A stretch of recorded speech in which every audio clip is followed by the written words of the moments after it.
రక్షింపబడి విశ్వాస జీవితంలో ప్రయాణం చేస్తున్న మనము దేవుని వాక్కును బట్టి మనలో ఉన్న బలహీనతల్ని చూసుకుంటూ వాటిని సరిచేసుకుంటూ క్రీస్తులో ముందుకు వెళ్తూ ఉన్నాం. ఇలా వెళ్ళే క్రమంలో కొన్నిసార్లు కొన్ని బలహీనతలు, 1-2 బలహీనతలు అలా మనలో మిగిలిపోయి ఉంటాయి. మరి వాటిని కూడా మనం పోగొట్టుకోవాలి కదా. ఆ ఉన్న 1-2 బలహీనతలు కొన్నిసార్లు మనలో నుండి బయటకు వచ్చి మన వ్యక్తిగత సాక్ష్యాన్ని డిస్టర్బ్ చేస్తూ ఉంటాయి.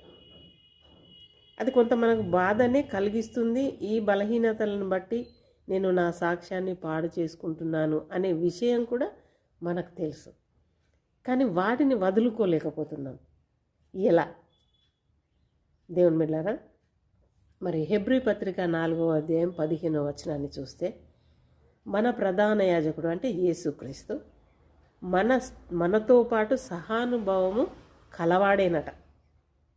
ఆయనను ఆయన సమస్త విషయంలో మరి మన వలనే శోధింపబడినను ఆయన పాపము లేనివాడుగా ఉండెను అని వాక్యం చెప్తుంది. అన్ని విషయాల్లో మన వలనే శోధింపబడ్డాడంట. మన వలనే అన్ని అనుభవాలు ఆయనకు ఉన్నాయి. అయినా ఆయన పాపము లేనివాడుగా ఉన్నాడు. ఎలా?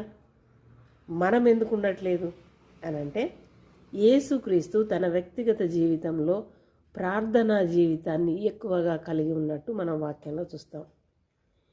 దినము మొదలు పెట్టకముందు ప్రార్థనతో ప్రారంభించాడు, ముగింపులో ప్రార్థనతో మరి ముగింపు చేశాడు.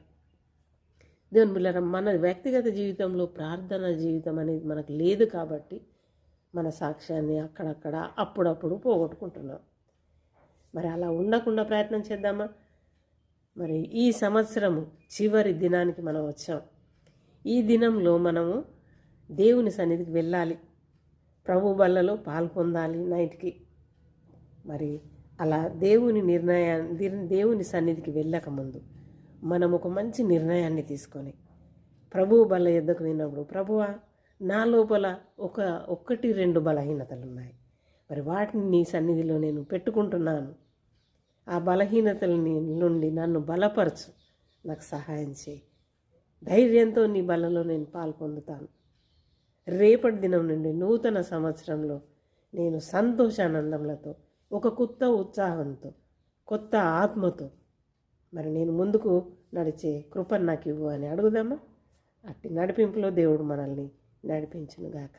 Once again wish you happy new year to all. God bless you all.